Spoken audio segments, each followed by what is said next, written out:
Good morning and welcome to the Blue Earth County Board of Commissioners meeting of June 7th, 2022. If all will rise for the Pledge of Allegiance to the flag. Pledge allegiance to the flag of the United States of America and to the republic for which it stands, one nation, under God, indivisible, with liberty and justice for all. Okay, we have the agenda review. Mr. Chair, there are no changes to the agenda today. Move to approve. Second. And moved and second. Any discussion? All those in favor say aye. Aye. Opposed, carries. I just want at this point acknowledge that we have the State Representative Susan Ackland from as part of Blue Earth County, and just to welcome you here and appreciate, I guess, your interest in Blue Earth County. Thank you. I picked up a little more of it this time. There you go. Redistricting. Okay, at this point then, we will have Lisa Malinsky come up and discuss the year-end audit adjustment. Good morning, Lisa. Good morning, Lisa. Good morning. Good morning.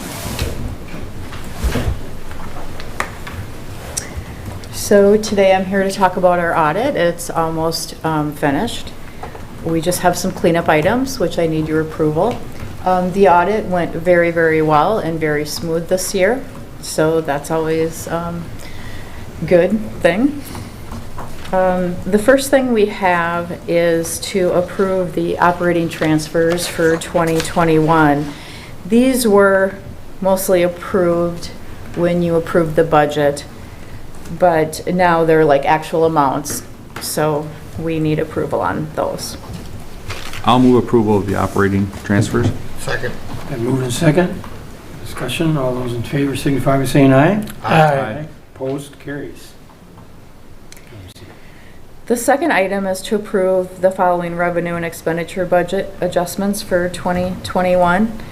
The changes there are mainly due from the COVID ARPA funds, where we received over $6.5 million in 2021. And then the expenditure, the largest change there is also money that we had spent on those funds. I move to approve. And moved by Vance, and a second. Second by Kevin. Okay. All those in favor signify by saying aye. Aye. Opposed, carries. The last item is where we approve, again, the other financing sources and uses. These are for like bonding. You can see the biggest change there is for ditches. So we had budgeted that we were going to maybe bond, and then we didn't need to bond. And so we did a adjustment for that to take that out. I'll move approval for the budget adjustments. Second. Vance. No questions, and all those in favor signify by saying aye. Aye. Opposed, carries. Thank you. We'll get the opinion letter from the auditors, Clifton Larson Allen, and then hopefully in the next couple of weeks we'll be posting our report on our website. All right, thank you, Lisa. Good job on the clean audit. Tell your staff thank you. Thank you. All right. And we have Craig. Craig. And Ryan. Craig and Ryan. Bunch of things here. You guys got a whole list of stuff Yeah, for we us got a today. whole Good list. morning. They're all short and simple, though. Yeah. Morning. And Short and sweet's good. Especially when it comes to ditch hearings. Yeah, what? whenever you're ready, Craig. Okay, first item is setting the hearing date for Judicial Ditch 14 Improvement Acceptance Hearing. The engineer's acceptance report for this petitioned improvement has been received by the Property and Environmental Resources Department staff, and all contractual work has been completed by the contractor. Today we're requesting that the Drainage Authority set a public hearing date of July 12th, 2022 for the acceptance hearing for the petitioned improvement work for portions of Judicial Ditch 14. I'll move approval. Moved by Kevin. Second. Second by Kevin. Any discussion? All those in favor say aye. Aye. Motion carries. Second item, this is setting the hearing date for Judicial Ditch 17 improvement acceptance hearing. The engineer's acceptance report for this petition improvement has been received by the Property and Environmental Resources Department staff, and all contractual work has been completed by the contractor. Today, we are requesting the Drainage Authority set a public hearing date of July 12th, 2022 for the acceptance hearing for the petition improvement work for portions of Judicial Ditch 17. So moved. Second. Second by Vance. Well, is here no questions or anything? All those in favor say aye. Aye. Opposed, carries. I believe I am up next. Next, Um, Ryan. I'm trying to set a hearing date for County Ditch 46. So Blue Earth County Ditch 46 originally exists in sections 9, 10, 11, 14, 15, and 16 of Mankato Township. County Ditch 46 is also pretty much known as Madison Avenue at this point. Petition for transfer of jurisdiction under Minnesota Statute 103E.812 was received by Property and Environmental Resources Department staff on April 8th from the City of Mankato. The City of Mankato has also signed an agreement, and Charles J. Brando with ISG has also delivered his engineer's transfer report. All the documents have been received by our Property and Environmental Resources Department staff. Today I'm requesting the Blue Earth County Drainage Authority set a hearing date for the transfer of jurisdiction for County Ditch 46 on July 12th. Move to approve. Moved by Vance. Second. Kip, second. So what this basically, it moves it to the city of Mankato, Correct. Yep. so they have jurisdiction over the ditch. Correct. So none of their stormwater MS4 things would conflict with our 103E drainage statute. It's a problem as a lot of those lots start to expand over towards like Freiberg's new place there. The stormwater issues and Lots of that. 103E conflicts, yeah, so Does the ditch still continue out towards, it does, it goes almost to Javens. it Yep, does, so yep. it's still in the county? That Correct. Oh, yeah. Yep, it's on the north side of the county road there. So It's this got- would end at what point? It would end just west of Javens is the closest way to tell you on the north side of the So up road. to Javens, it's gonna be Almost, yep, pretty considered close. city ditch? Well, they're taking over mainly the easements. Right. Is what they're really taking over. Yeah. With the promise that they won't be cutting off anybody's drainage. All right. But they maintain the easements, and then they can maintain it as they see fit, rather than having to go through the hearing process every time they want to do something with the. Makes perfect sense. Yep. I'm just trying to get it clear in Yep. my head as to exactly what it's gonna be doing, but It's Well, pretty- we'll go over all of this at this At the hearing. hearing, right, yep, Then and the we'll have report. Mankato will- staff here and everything. The only thing we're doing today is setting the sure, date. I Yep. understand. Yep, Thank you. yep. My next one Nope, is, we got to vote on it. oh, sorry. My bad. Okay, all those in favor say aye. Aye. Opposed, carries. Okay, now, My next setting the hearing date is for County Ditch 50. An engineer's acceptance report for this petition repair has been received by Property and Environmental Resources Department staff, that all contractual work has been completed by the contractor. Today, I'm requesting the Drainage Authority set a public hearing, date being July 12th, for the acceptance hearing for the petition repair work for County Ditch 50. So moved. second. Kevin, second by Kip. County Ditch 50, acceptance hearing. All those in favor say aye. Aye. Opposed, carries. All right. Boy, Thank you, gentlemen. thank you very much. Simple. It won't be as simple next time around. Yeah, I can no. assure you that. It's just more complicated as you go. Yeah. As I seen all those dates on the same day, I thought, should we split these up? But we might as well just pull the Band-Aid off Those and get should them all be short and done. simple. Yeah, get them all done. All right. Hey, Scott. Okay. Morning, Scott. Good morning, Scott. How are you? Good. How are you? Here to talk about the Cotton River One watershed. Yeah, thank you, Mr. Chairman. The One Watershed, One Plan for the Cottonwood River watershed is just getting started, and they're going to be making an application later this week on that. And The planning area for the Cottonwood River watershed includes portions of the Middle Minnesota River watershed, and Blue Earth County, that would be the Little Cottonwood River watershed and Morgan Creek watershed in the northwestern part of the county. And there's a map in your packet for reference, but that area is just over 2.5% of the county. And because less than 10% of the county is in this planning area, we can opt out of the official One Watershed, One Plan process, which would mean that we would not be on the policy committee or the steering committee. We still could provide input on the technical advisory committee like a city would, or in the public process. So if there's things like well sealing or other activities that we want to be included in the plan, we could still make that a priority. And to be eligible for implementation funds through One Watershed, One Plan, we would still need to adopt the plan when the planning process is over with. And it's my understanding that the SWCD for Blue Earth County is also in the process of opting out of the official process. And due to the small area of the county included in the Cottonwood River watershed, staff is recommending that we opt out of the official process, and we've included a resolution in the packet for your consideration, as well as the map of the, showing the area in the county that's in that part of the planning area. Move to approve. Moved by Vance. Second? Second? Second by Kip. Any discussions on the plan?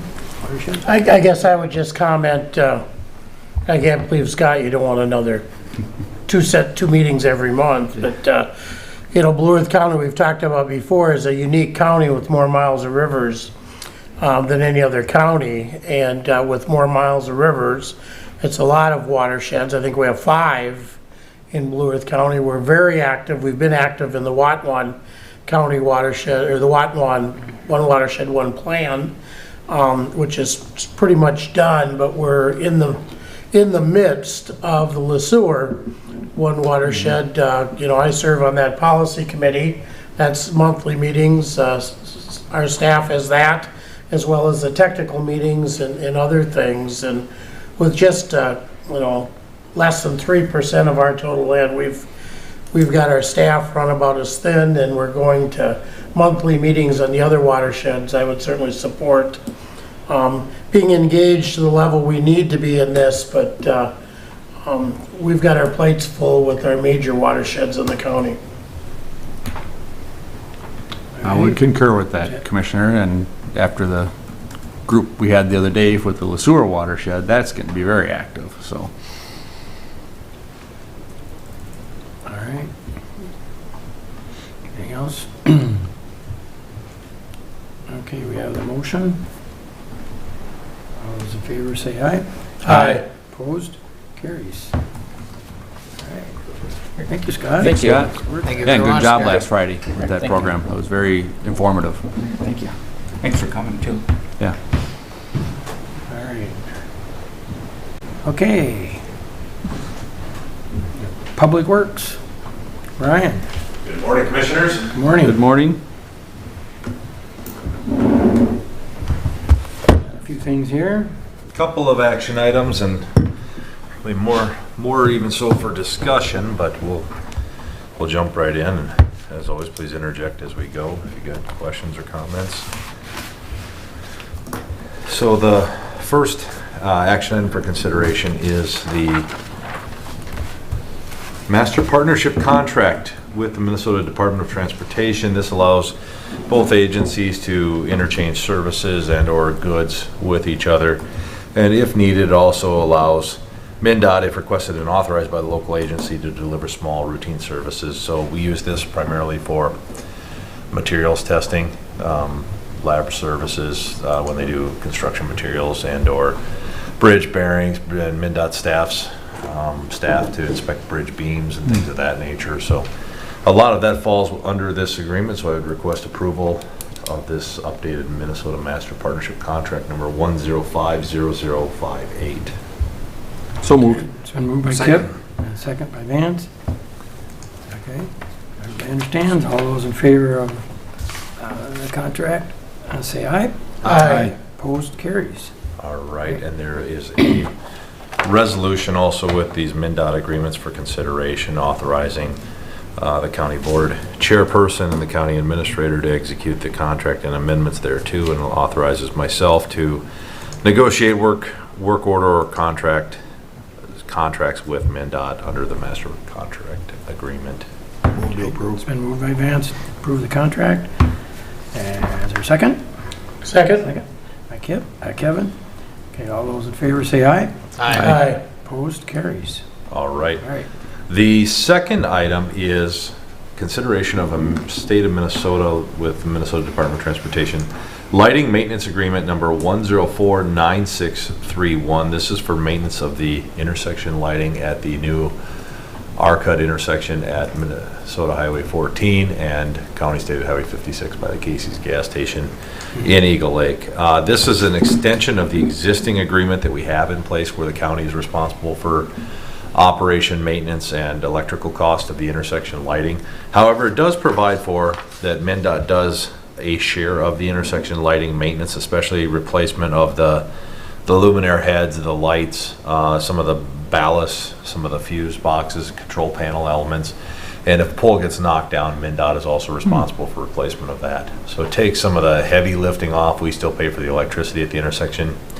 This is even a bit of a hybrid away from MnDOT's general policies that they usually try to push the entirety of these intersection lighting agreements onto the locals. We've had pretty good luck of negotiating these back and forth with the state, and depending on who's initiating the project, generally ends up responsible for the intersection lighting.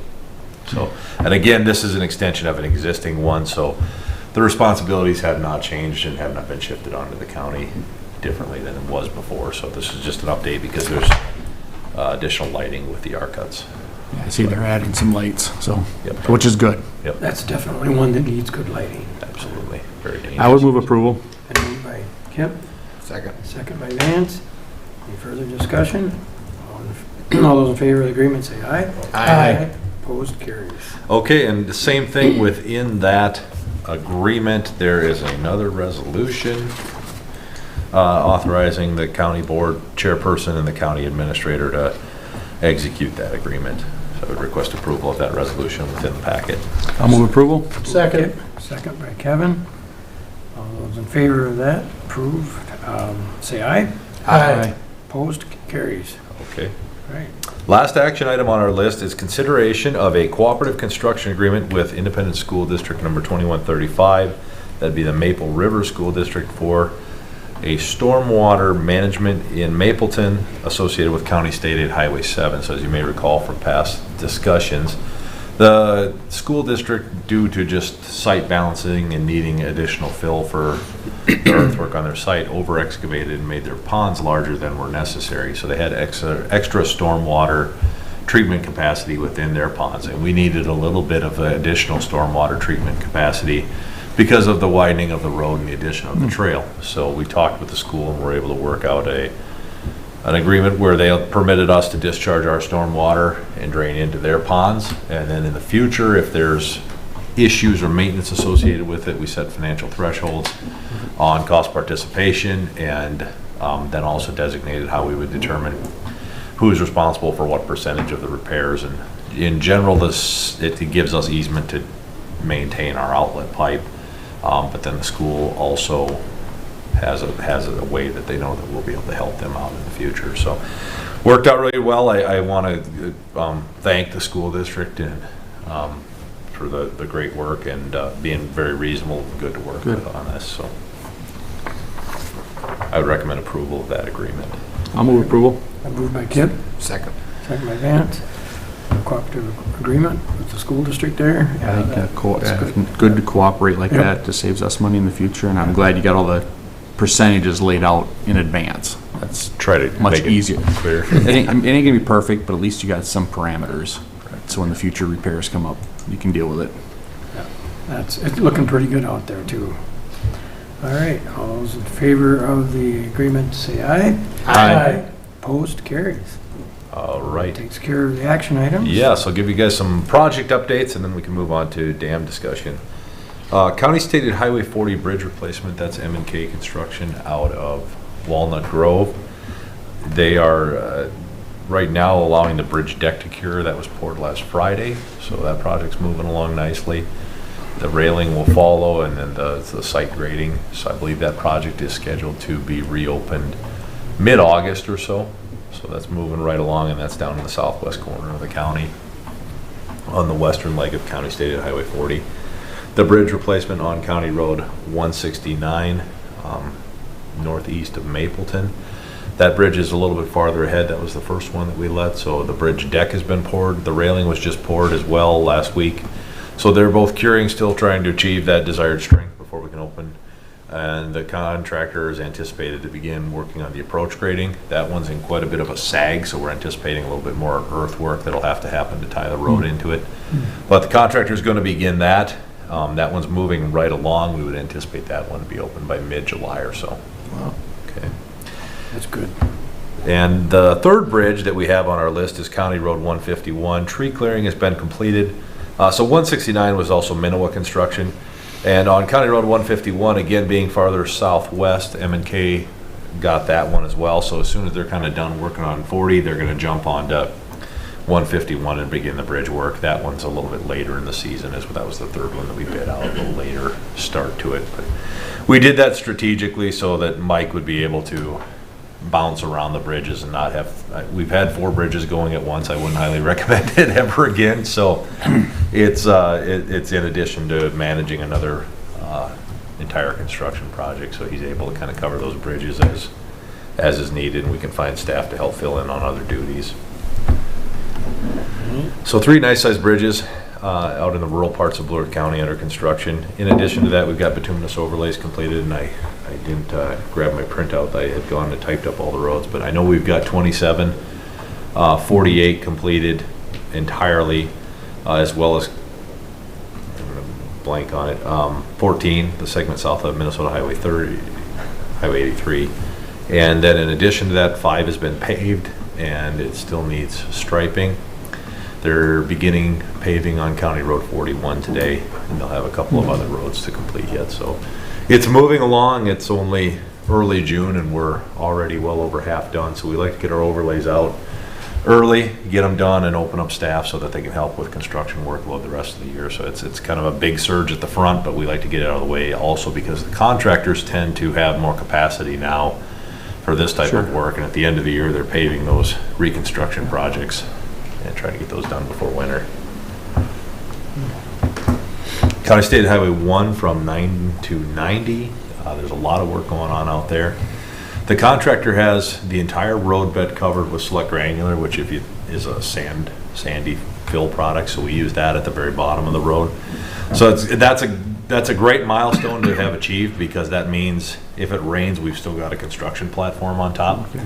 So Traxlers are supposed to be in this week to install the road drain tile, and then following that, the aggregate base class 5 will be going down, and we're anticipating curb and paving on the segment from the Trestle Bridge to the north to take place later this month. Wow. So moving right along. GSI is still out there working on the soil nil shotcreted walls, and that's progressing. They're on wall C, which is, if you think of it, as kind of by DeSantiago's house around that corner. So they've gotten the walls farther to the south completed, and now they're working on, they're completed from a structural standpoint. Now they're working on wall C. And I think they've got one more smaller wall to go yet. So they're making progress. Wall C was a very large wall.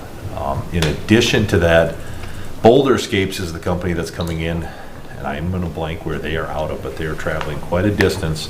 And if you remember, for those soil nail walls, we initially had designed where we would actually have pre-stressed tip-up concrete panels that would be a fascia, and the contractor proposed a value engineering alternative where they'd bring in Boulderscapes and they'd actually shotcrete the face, and then they actually do an architectural finish, and they do it similar to a zoo facade where you go in and the lions and the tigers have the rock walls and outlines, and they'll actually stain the concrete. They'll actually carve the concrete to look like quarried limestone block. So it'll be really neat to watch, I think. I'm kind of excited to see how it turns out. They sent us some samples and showed us their portfolio of work, so they certainly have experience, and it was a better value alternative to try to do that. So there's a second facing of concrete that'll go on, and then it'll be carved too. So we'll be maybe able to have a shot at seeing them start or doing it a little bit? I would certainly think so. I can let you know if you want to go out and watch. Yeah, I'm sure it won't be a fast process, but yeah. I'll see how set up. What's our completion date on that? Right now, I think we're targeting early fall, so probably mid-September, so is what we've got on the books. That road's just been an amazing road to watch. I mean, it's not just 15 miles of road. Going through the hills and going through all the issues that we had with that road, it's just an amazing feat of engineering to Thank you. watch Yes. that going on. So, and this last portion is no different than last year's and Correct. last few years. And it's going to be really fun to actually drive it when we get all done with this. Absolutely. It'll be a very dramatic change for sure, and a vast improvement. I think I hadn't been out there for a while and went through last Friday and was somewhat astonished at even some of the elevation differences and feeling now the curves moved out and things not as blind. The intersections are opening up, and it'll be a great safety improvement. So I appreciate the patience on this project. It's been a pretty Long time. significant undertaking with 3 stages and the amount of money that's had to go into it, but it was equated to fixing up a little bit of a haunted house almost. It was, And I appreciate the fact the state's paying for it. I do too. Just, we're all paying, just indirectly. Yeah, indirectly. Different pocket. Yeah. County State Highway 7 in Mapleton is under construction, progressing well. That's WW Blacktop.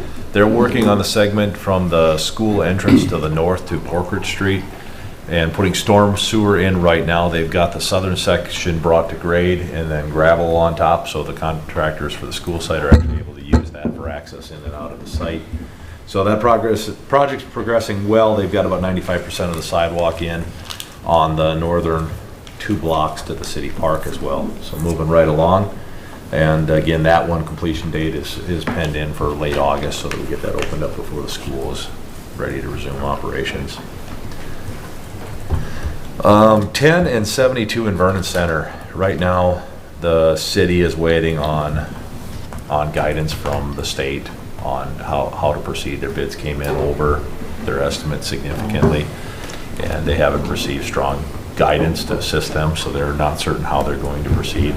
I have a conference call with the city engineer scheduled for later this week to learn more about it, but we're in a holding pattern. We've been in a holding pattern on that project for years now, and the city is in the driver's seat. I don't see any harm for the county in letting it sit aside. As a side note, the screening board, who makes decisions that are related to the state aid funding that we receive, and I'm a member actually of the screening board, actually I'm the chair now, we did make a decision so that the city municipal construction account, you changed so that you could carry up to a 5-year balance of your city municipal construction money, because it's not a ton of money. It's about $500,000 a year that goes into that account, and to save up for a large project, having the ability to have 5 years of balance carried over without being penalized is helpful. So I think we've got some time to let the city work through their process on that project. However, I know we did talk, Commissioner Papp and I, that if construction, which doesn't look likely to begin this year, get much accomplished, there may be some doubling up in impacts, especially in that vicinity, with us working on 13 next year and them potentially working on 10. So that region could have some considerable construction impacts and detours. And just as a heads up, and it's unfortunate when that happens, especially when we've tried to plan these things out accordingly, and then the cards just don't fall quite right. So it'll look like Eagle Lake did last year. no comment. And that worked. It's too soon. Some more time. CASA 11, moving on, CASA 11 from 20 to 68. The tree clearing has been completed, and we're going to be closing the road Monday to begin reconstruction. There'll be a press release going out, I believe, later this week. 12 from 26 to 2 by the airport. Minnesota Paving, I'm sorry, R&E had the CASA 11 project. CASA 12 is Minnesota Paving and Materials. They also have a project at the airport that they're working on right now, so they haven't started County Road 12 because I think they want to finish up their critical work at the airport so that they don't put themselves in a bind with respect to access. Their intention is to start working on the north segment, so from the airport access road up to County State Highway 2, begin working on that when they start the project, which was actually phase 2, how we had it laid out. Part of the reason they also want to do that is because there are no manhole structures. There's a considerable industry problem right now with concrete pipe and with concrete manholes, to the point where contractors are trying to get plants outside of Minnesota certified and buy from Nebraska or wherever they can, and it's a cumbersome process. Box culverts, even if we wanted to do a box culvert project this year, if we didn't have an order in by February, we wouldn't get a box culvert this year. So it's a terrible industry problem we're having. A lot of projects are considerably delayed. But they're going to start the north piece, and then I think the intent is that the manhole or two that we have on the south piece would be constructed by then, and we'd have it available for the southern segment. The airport people are happy that at least we're proceeding, of course, after the work at the airport. Yep, absolutely. And CASA 16, we're still working on plans. Staff are working on those between construction support services, getting surveys imported and quantity measurements and things like that, set up files for our folks to use out in the field. Those are close to 60%. We're at a point where we should be able to start getting right-of-way plats and appraisals started, and then continue plan production and begin negotiations on that project. CASA 13 from 169 to 1. The design is progressing well. SRF is pushing up to nearly 60% plans. So we've met with all of the high impact landowners and had, I think, pretty good meetings. And in addition to that, we're going to be having a public open house meeting 2 weeks from today on the 21st of June from 4 to 6 p.m. at the Public Works Department. So I believe you have been mailed or will be mailed a meeting invitation for that. In addition, SRF is also designing the bridge for that project, and it really should be a nice improvement, trying to fix a few key safety issues along with a new, larger, wider bridge. And then the last design project we've got in the queue, big one, is CASA 26 from 57 to Minnesota Highway 22. We had the public open house meeting on the 24th, I believe, of May. Pretty poorly attended. There were a few homeowners, and they weren't even, they were in the neighborhood just north, and they really came to kind of express concerns where there might be some springs that are seeping out of the hillsides and creating a lot of issues. So it helped us. We can address those issues potentially, or put some tiles in as needed. Got some positive feedback about the trail going in. Tree impacts are always a concern, obviously, but not a tremendous turnout. But this time of year, it's tough to get people into a public open house meeting when it's nice outside, so I get that too. So with that, I'd like to, if there's not any questions on the construction projects, maybe shift gears and walk through the memorandum I provided to the board regarding the Rapidan Dam update. We're just looking forward to that immensely. I'll try not to read it verbatim and just kind of cover it on a high level at least, and at least offer an opportunity for discussion. So we've got the lease termination and transition service agreements executed, and on May 12th, we hosted a virtual meeting with representatives from the Federal Energy Regulatory Commission. And as you may remember, the FERC licensure exemption is an order granting the licensee, which would be currently Rapidan Hydro, the priority of control, development, and operation of the hydroelectric project under the terms of the exemption, and protects the licensee from permit or license applicants that would seek to take or develop the project. I'm not sure how somebody could take or develop the project when we own the dam. But it provides an exemption from Part 1 of the Federal Power Act, but it subjects you to the remaining Code of Federal Regulations, Part 12, which does require routine monitoring and inspections. So the FERC was very helpful in providing guidance to the county on the licensure transfer process, including the next steps to be taken. Since then, we've sent a letter in to the FERC requesting the license be transferred to us, and Rapidan Hydro has sent a letter also stating they're surrendering it and transferring it to us. So it's critical to note, though, that the FERC gives licensees 3 years to get the hydroelectric project back up and running, or they can potentially consider it abandoned, resulting in licensure forfeiture. They also implied that forward progress could allow them to potentially extend the time frame. However, they weren't That was what I was just gonna committal ask to that. Because technically, if you want to look at it, the project hasn't been operational since 2020. So we're already pushing a Couple year and a years. half of it being non-operational. And they're understanding of that, but I don't think they're going to give us a infinite time frame to get it returned to operation if we want to maintain the licensure. They provided guidance for us of necessary conditions and other agency coordination. So there's additional agency coordination required with the Minnesota State Historic Preservation Office, the SHPO, U.S. Fish and Wildlife Service, and the Minnesota Pollution Control Agency in order to meet federal section 106 permitting requirements. And we've already initiated some of those conversations as we were developing the feasibility reports. However, we haven't had in-depth conversations about next steps, not knowing direction yet necessarily. The FERC noted if the county chooses to surrender the licensure exemption, we can do so with or without dam removal as an option. And we can enter into the FERC surrender process. This requires them to solicit for public comments and then make a determination if the proposed option is acceptable to them. That could include leaving the dam in place or removing the dam. So and that all ties into the section 106. So if we were to determine that we want to surrender the FERC licensure, they have to go through the process, and it's not to say that they couldn't still make a determination that they will or won't let us surrender the license, and or that they will or won't let us leave the dam in place or mandate taking it out. So that was an interesting twist.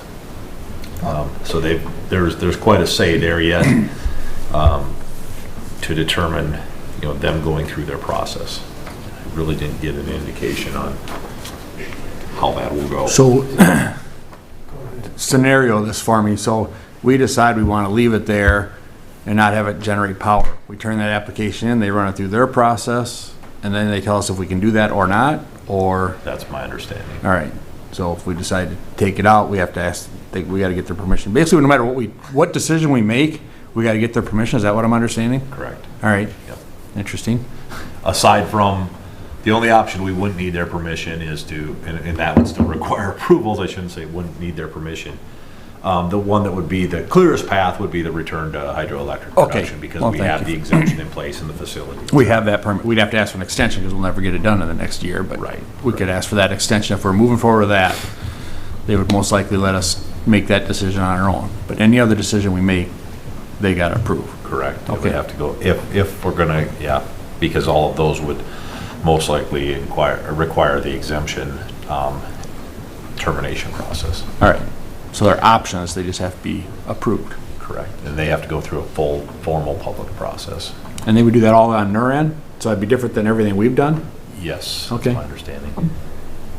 Are they more inclined, I don't know, I think lately they had too many dams that they approved to renew, I guess, I don't know. We didn't go down that path. I really can't say. I know digging through the files, I think it was the DNR. I can't say with 100% certainty, but I think in the mid-70s, when the county was going through this the first time as we took ownership of the dam, there was an ultimatum of either return it to operation or remove it. And the county obviously elected to return to operation, which was, successful in the early 80s. So we also have a DNR permit, right? But letters, C here, it talks about coordination, but DNR isn't listed as any of Yep, that. I've got that later in the. Okay. Yep, you're spot on. In my outstanding tasks, I do still need to get in touch. Action item 8. The county needs to get in touch with the Minnesota Department of Natural Resources to discuss their operating permit that we have and transferring that from Rapid and Hydro to the county. And that authorizes us to operate the facility, including impounding river flows with minimum operational criteria, so flow rates have to be. So that's pretty much just run a river more than anything to do with hydro, as far as maintenance and inspection. Correct, yep, the maintenance and inspection and safety monitoring all falls under the FERC right now. But I need to determine if the FERC licensure is terminated, what is then the DNR's expectations for dam safety and things like that? It may fall to them, and the permit may change completely. But it wouldn't fall to anybody else. There wouldn't be a in place of FERC as far as infrastructure safety. My understanding is that it would go to the DNR, but again, that goes to needing to do additional, there's so many kind of nodes of this thing to chase, of talking with all of the different agencies, including Fish and Wildlife, MPCA, and DNR. Yeah, that's a great question. All right. So I'll keep kind of working through this. The FERC noted it's critical that we continue to do dam safety surveillance monitoring. Tainer gates repairs were discussed. They understand the county's desire to delay the Tainer gate repairs. The Tainer gates are quasi-operable. However, if there's a significant head of water pushing on the gates, there's not confidence that they're structurally adequate to hold back significant heavy flows. So if we had massive flows and we had to shut the dam down, there's not confidence that the gates would hold. They don't fully seal perfectly because of the damage that happened to them in 2019. So they understand the desire to determine a path forward before we stick a considerable investment. I think the estimate was $400,000 into Tainer gate repairs. However, prolonged inaction will not be accepted by the FERC, so we will have to make a decision on that. They noted that we need to update our emergency action plan within 60 days, so I've asked BAR to provide a proposal for that. I see it's in my inbox. The County and Rapidan Hydro, so that's the end of the FERC call items. The County and Rapidan Hydro have each, talked about that, submitted our termination letters or transfer letters. So in addition to that, on May 19th, I spoke with Sarah Beimers from the Minnesota State Historic Preservation Office, Environmental Review Program Manager. We discussed the condition of the dam. There was a 1999 letter from their office to Blue Earth County stating that the Rapidan Dam is potentially eligible for the National Register of Historic Places. No formal action was ever taken after that letter was issued to determine if the dam should be listed. So it's kind of just, with that letter's just been floating out in space for 23 years, noting that it's potentially eligible, but it was never determined if it was actually eligible because it was just kind of all, as long as we were preserving the dam, kind of kicked down the road. So she said a point in this is that if we were to pursue removal or any other option that would significantly impact the structure of the dam, potentially even the return to hydro with a major repair on the downstream apron, we would have to do a formal historic register eligibility determination to complete before any significant structural modifications can be made to the dam or removal could be pursued. That would require consulting and engineering assistance. And there's quite a bit of historical research that would need to be completed on that.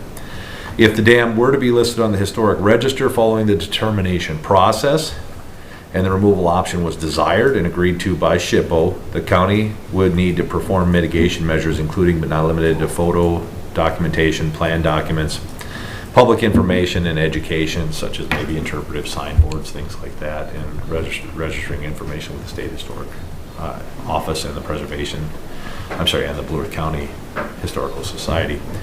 We did have a good conversation because I think we all know our history with SHPO and historic bridges, and we have a very hard time doing anything with historic bridges. Dams are a little bit of a different animal. I think they understand that dams pose not only a risk to public safety if it were to fail, but also an environmental risk. And they also understand that the DNR is heavily advocating for removal of dams. So with that, she said that it's a different feel and approach than it is with bridges. So there may be some hope there if that were the option that were to be pursued. Okay. And again, federal section 106 permit review would include archaeological assessment. The historic determination would all need to be completed if removal were desired. One additional item for discussion, or another item for discussion, is Rapidan Hydro inquired if the county is interested in acquiring their existing power purchase agreement, PPA, with Xcel Energy. Effectively, the PPA documents how market prices are set, factoring in a bunch of verbiage that I'm not going to read through because it's in there, but it takes in the kind of the different players and factors within the market to set rates, and it sets the purchase agreement. And Bob and I both reviewed this agreement. I actually asked them for permission to include it in the board packet, but never received approval. They never said no, but they never said yes. But I never got a response. Is that why period. legal counsel's leaving the room? In my opinion, this expires in January of 2025. It's unlikely that the dam would return to operation prior to the agreement end date, nor does the county desire to operate the dam in the future. And it's uncertain if this agreement would provide any real benefit to a potential dam operator, because they may want to be able to, I don't know that they'd be contractually obligated to it anyway, and they'd want to negotiate their own PPA, and they would have the expertise to do so for competitive sale of hydroelectricity. So I guess I'm bringing it forward from a discussion standpoint. Is this something the board would like to pursue any farther of acquiring the PPA, or would you be comfortable with me telling Excel that we're not interested at this point, given where the dam is at, where we're at in our decision-making process? I certainly don't have a problem with that, because I think I just heard you say we're not going to operate anyways. We're going to contract it out to someone else. Right. So if we don't ever have any intentions of operating it, unless you want to leave it open in case that changes, because things change. But what you're describing to me makes sense, just to let it lapse. And if we continue to contract with somebody else, and we're not the ones who want to operate it, we're really kind of limiting They're their options. It might be less advantageous to us as the county as we look at other folks. So I would support that as well. Okay. I think so. I will let Rapid and Hydro know that. Thank you.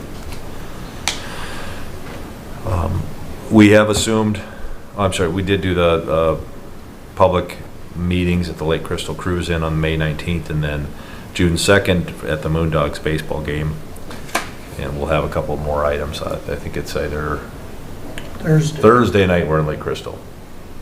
No, Wednesday night we're in Lake Crystal. Wednesday Thursday night, night we have a Tomorrow night, virtual. Yeah, tomorrow night in Lake Crystal, and then we have a Zoom on Thursday night. Thursday, and Songs on the Lawn is the Thursday as Thursday well. afternoon. Yeah, so So 3 this week. I need to get my calendar out to keep them all straight. There's a lot going on. We've hired a former Rapid and Hydro part-time employee to serve as the temporary part-time employee through us, through Express Service, who will be responsible for routine checks and monitoring at the dam, as well as routine maintenance, which will be assisted by our Public Works Department staff.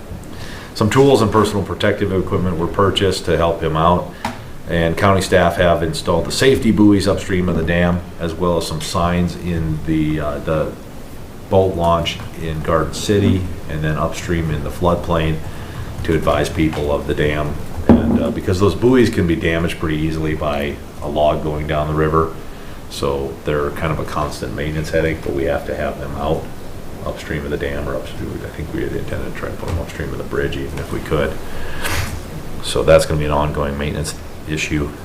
So additional regulatory agency coordination, I think we touched on that already. The DNR, the county will follow up with Fish and Wildlife Service, as well as the PCA again at some point. The DNR's most critical path. Outstanding tasks. In order to maintain the licensure exemption for very long, we're going to need a lot of help from consultant engineering firms, specialized contractors, and potentially, right now we're getting by with an additional part-time staff that's through a temp service. I don't know how long that'll continue to be viable. I'm hoping at least for the foreseeable future, but if not, then we would probably be having to talk about additional staffing, because right now our crews just aren't equipped, and it's such a specialized knowledge base to maintain that licensure. So to meet those monitoring, reporting, and maintenance responsibilities. In addition to that, we have to update the EAP within 60 days of the change of personnel, which was May 14th. We need to have recurring surveillance and monitoring tasks.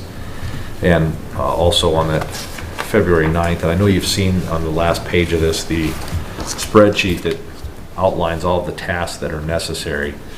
But conducting sediment spillway floodgate operation certification, filing the dam surveillance, safety, and monitoring report, that's going to be an expensive report to do regularly. Conduct and document annual dam safety inspections, that's quite a cumbersome process. I don't know if any of the commissioners, I know Commissioner Purvis had previously sat in on, I think it's a full day at the dam of inspection, and hours and hours and hours of prep time leading up to it, a very thorough inspection of the dam every year with the FERC, with the consultant engineers who lead the effort. Measure and record piezometer and water levels, those are quarterly. Crack gauge data, again quarterly. Conduct tailwater soundings, that's annually. Then that's the county, requires the county to actually send somebody out in a john boat, try to shut the dam off, which we can't fully do. Go out in a john boat and do a topographic survey of the downstream apron. We've been doing that. It's challenging for staff. We didn't even really get a good chance to do it last year, so we missed on it. And I know they won't let us get by 2 years without doing it, and nor do I want to go another year without doing it. There's actually an alignment monument movement survey that has to be completed. I believe that was moved, to annual. It used to be monthly. Instrumentation data review, but then we get into a lot of one-time tasks that require just changes or repairs to the structure of the dam. Extending the weep holes in the Amberson floor slabs above the tailwater, adding energy dissipation in the spillway, and again, that was what we had talked about, the baffle blocks downstream, and augmenting the crack monitoring program. We're seeing cracks, and we just started monitoring them about a year to a year and a half ago, so we need more data to determine if the dam is moving and its cracks are growing considerably, if it's just more freeze-thaw movement. Revise the dam safety surveillance monitoring plan in accordance with the fourth part of Part 12D recommendations. You know, a lot of these start to become due the end of 2023. They're one-time tasks, or they'll be on probably a 4 to 5 year cycle. Crack repairs, a lot of these items again have that 2023 deadline. Complete the long-term maintenance repairs listed, file supporting technical. There's a lot of just reporting that has to happen, and it's reporting that I'm not fit to do, nor is our staff, that it has to be done by people with dam structural knowledge. So it requires assistance from BAR or another firm of their magnitude. And then the last but certainly not least, repair the Tainer gates prior to returning to service. So this is a pretty comprehensive list. This was put together by Eagle Creek Rapidan Hydro to assist us as we were looking at the transition process. But there's a lot of looming deadlines with the dam that'll require a lot of help and a lot of financial resources. So that concludes my summary of that memorandum. I'd be happy to answer any questions. I appreciate your time letting me walk through it here and discuss those items. It's a very important document. Mr. Chair, I just do want to back up to the conversation you had with Sarah. Yep. On number 4, you know, the item about the historic eligibility determination. And if you can't answer this, that's fine. We can get the experts to talk about it. But so when do we start that process? Because to me, that sounds like it's a trump. I mean, it's if they say no, you can't do anything with it. Right. We're done. That's a great question, and I think even Bob and I have had that same conversation. When do we start this process? We could start it soon and get somebody going on it. If we're not going to eventually it's going to be a critical path to have done regardless, unless we return to service. But even that, the downstream apron revisions may or may not trigger this review. I certainly could get it going and ask BAR to start the work. In my mind, I was somewhat going to wait until the county board made an official decision on which direction we wanted to go, because it may help clarify and provide better focus on. That would make sense how to we me, actually proceed. especially when you say, you know, that they're weighing other things on this decision as far as historic. I mean, there is way more things than an old house or an old bridge. There's more moving parts on this one. Right. So that, you know, it all weighs in. So that makes sense to me to wait till we kind of have a decision. And at the end of the day, this isn't a 1 year, 2 year, 3 year. At the end of the day, this is going to be a 15-year project. By the time we get this totally done, it's going to be 15 years. So it's not like we have to operate. Mr. Chair and Commissioners, I would just point out that we do have some planned discussion at next week's work session as well, in terms of some of the public input and, you know, just where do we go from here now that we're getting some of that input. So I think this information, along with that information, maybe can help the board kind of give the staff some direction on where do we go from here, because I think we are getting to that point where we're going to need to figure out what those next steps look like. And how much time do we have scheduled for this discussion for next week? I think we're about 45 minutes. Okay. And who do we have coming to the table? Bolton and Mink will be Okay. there. All right. Okay, thank you, Kip. Well, yeah, a lot of moving parts. Seems like every time we have a discussion, we find one more thing that we got to try to deal with. It is what it is, but Yes, there's been a It's- we lot don't of know what we don't know. discovery this month, and I'll continue trying to track down and provide you these types of updates to no, very informative. document it, because there's just been so much going on, it's hard to verbally express it all without getting in writing, and I hope the format works for you. I try to be relatively concise with it, not too wordy, and try to keep it brief, but to the point, so. I like the format. No, It's it's a good. good format. yeah. Good, thank you. Good job. All right, thank you for your time today. Thank you, Ryan. Appreciate it. Have a good rest of the day. You too. Don't always think about dams right now. It's hard not to. Tell your people to be safe out there. Yeah. All right. We want to continue, or we need a break? Don't matter. We got plenty of time. Take 10. Let's take a break. Let's take a break. Take 10. We'll take a 15? break. Get ready for the county attorney after, yeah. All right, let's take All right. 5 minutes, whatever. other words, you need another cup of coffee?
I forget we're on camera.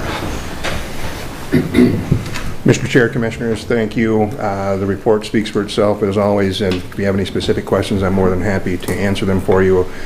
Just a handful of things that I would bring to your attention. It was back in October we started the Seal My Record program. So far we've had well over 200 requests, which some of it have multiple files.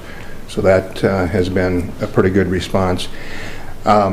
Truancy, we're coming to the end of the school year, obviously, but we still have some kids that'll be on truancy throughout the summer, and hopefully making up some time for classes. And again, truancy is the leading indicator to future criminal behavior, and about 76% of individuals in prison do not have a high school diploma. So that's why we kind of push in that area to make sure so they're productive members of society, because a person with a high school education will make at least $1.2 million in his or her lifetime and not be susceptible to be on government assistance. So what I tell people is, if you want to take a 20% tax rate or the true Minnesota millionaire tax rate of 45%, that's the amount of money by having one kid graduate that we've made society that much in tax money. But on top of that, in the past we've evaluated our specialty courts, and I'm going to have Dr. Barb Carson, a retired professor from MSU, come in and evaluate our truancy program. She just finished evaluating the one in a different county, and we'll be reaching out to the school districts in the area to make sure that they're on board so we can have adequate information, because I do think it's an important topic. So with that said, I'll let you get back. If you have any questions, concerns, or comments, please let me know. Thank you, Pat. Anybody have any questions? I don't have any questions, but thank you for that report, Pat. Thank you, Pat. All right. Looks like we have a pool of the minutes. Mr. Chair, the first item is county board minutes for May 24th. We have a motion. I'll move the minutes. Kip moves the minutes. Second. Second. Second by Kevin. And all those in favor say aye. Aye. Aye. Opposed, carries. Next would be the bills for the 2 weeks indicated. So moved. Second. Moved by Kevin, seconded by Vance to approve the payment of the bills. All those in favor, anybody got a question on anything? All right. With that, all those in favor say aye. Aye. Opposed, carries. Mr. Chair and Commissioners, item number 11 in your packet is the Human Resources Department agenda. We have just informational items for the board today. We have filled a couple of positions, one a program coordinator in the WIC and family programs area of public health, and then also a maintenance technician 1 in our public works department.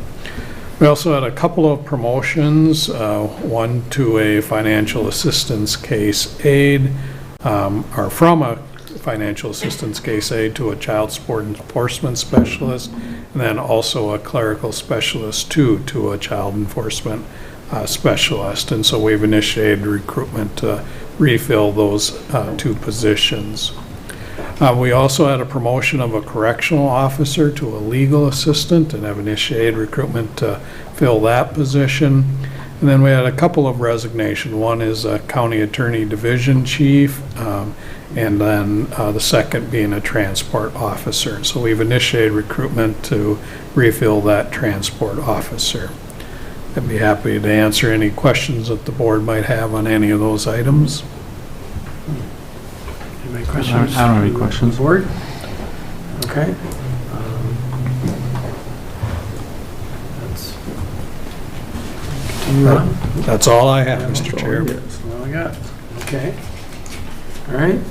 I guess at this point, okay, who wants to go first on the reports? I can start, Mr. Chair, if you'd like me to. Go ahead. After our last board meeting, Kevin and I and some planning and zoning staff and Bob met just to talk about some issues that we have out in the rural area with some planning and zoning stuff. Had my EMS meeting. We meet every other month. Scott, Mark, and the staff are doing a good job there. We didn't have nothing really new to report. They've been doing a lot of trainings and moving a lot of car seats throughout the last few months. They've had a lot of day clinics and show people how to install car seats and give car seats away. So it's a really good program that they got a grant for. Had several Memorial Day services out at Kern Cemetery and in Eagle Lake.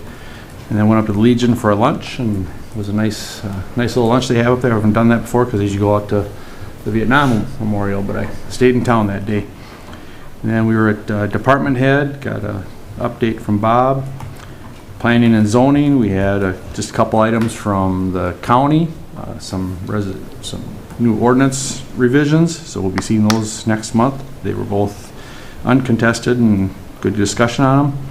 And then Friday morning, we were at a bluff stabilization workshop that they held over in the Government Center, and Kim Musser from MSU, I think is kind of who arranged it and put it together, but Scott Salisbury was there and did a great job presenting. Mike Maurer was there talking about the houses that we have purchased in the past and the challenges we have with the stabilization of the banks on the rivers, and had a good discussion. I learned a lot, but it's a big undertaking, and good to see the staff working forward on that. And then yesterday I had an MRCI meeting in the afternoon, and things are going really well there. They had a record 8 people start yesterday, all the way from some of the drivers for the vans to a human resources person. Wow. Yeah, they were pretty excited about that. A couple grants coming through, so we got some more money coming in, and they're getting more and more of the vans out there, which is very exciting since we don't have any Great more. they can find the staff. Yeah, we don't have any in-house stuff, so those vans is what they're doing is they're basically splitting everybody up, and then they're doing different things out in the community. So it's those consumers come into one spot. We get van drivers. There's 3 or 4 people in a van, and they get to get out into the community and do things and participate. And that brings me up to today, Mr. Chair. Okay, thank you, Kip. We got Kevin. All right, again, since the May 24th board meeting, the PR update, department heads, and the Near Channel workshop have already been mentioned. In addition to that, at the canvassing meeting on May 25th, I attended that. We had our LeSueur One Watershed, One Plan meeting on the 27th. Policy Committee attended Region 9 board meeting on June 1st. On June 2nd, as an anniversary gift to my wife, we went to the Moondogs game and talked Rapidan Dam That sounds for an exciting. hour and a half. Participated in that, appreciated staff's help in putting that together. We got a lot of good public input at the Moondogs baseball game. Conversations of pretty much a lot of ditch issues, certainly Rapidan Dam, as well as MFS issues with some of their concerns. So that concludes my report, Mr. Chair. Okay, thank you, Kevin. And Vance. Well, I'm going to go all the way back to May 3rd, which was the last board meeting that I attended. That afternoon, I had a NACO monthly membership meeting.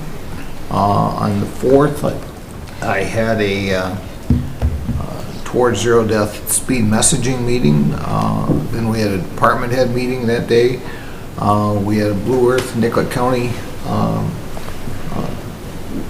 TZD meeting. And then on the next day, on the 5th, we had a South Central TZD meeting. And go up to May 9th, I had a TDS Arts and Cultural Heritage Fund meeting, and then a detox meeting in the afternoon in New Ulm. Actually, it was our first get-together since COVID.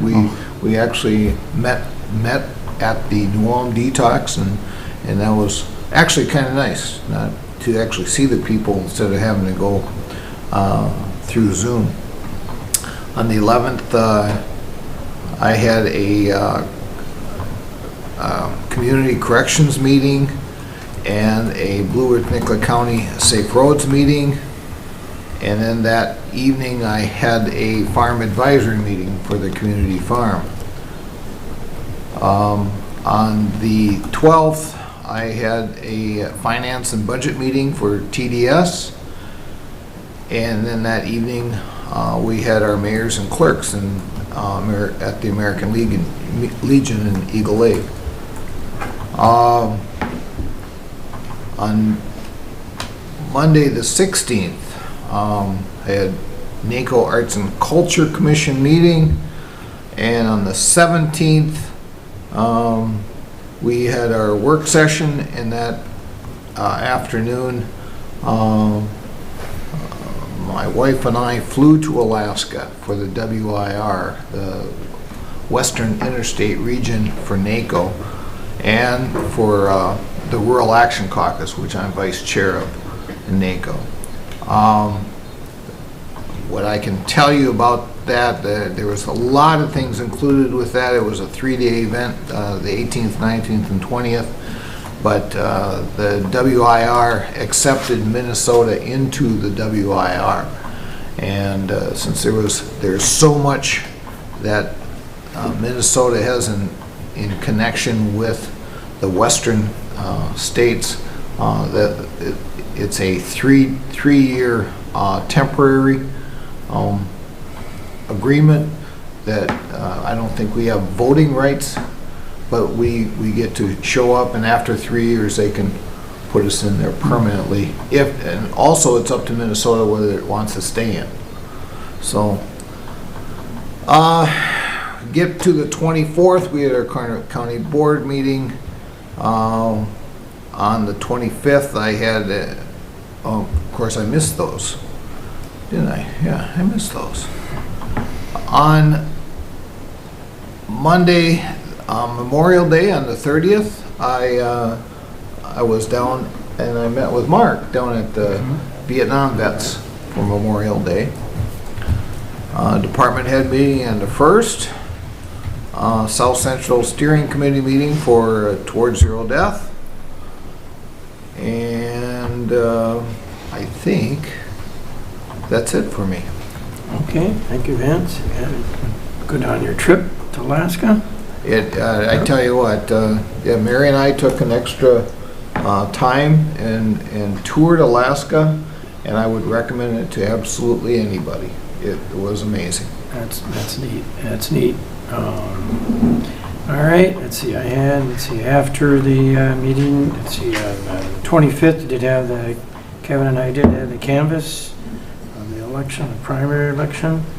And then on the 28th, I did have a Partners for Affordable Housing meeting and found out, I don't know who all gets the Partners for Affordable Housing newsletter, but I'm in the centerfold. Not what you think. Yeah. Looks like my wife said, it looks like you're worn out because of riding a bike. Says, What do you think after we're the bike? thinking? That was how it was put to me. Yeah. All right. Okay, and then we did have the department heads on the 1st, and did have a Maple Policy Committee meeting on Thursday that week, and that was, we did pass our upcoming year of projects and our plans, so it's going well there. And I think, did I forget anything? I think that's about it. All right. Appreciate everybody's activities. And with that, I would move to recess. recess. All right. Second. Move to recess. All those in favor say aye. Aye. Opposed, carries. We are in recess. Good job, Mr. Chair. Thank you.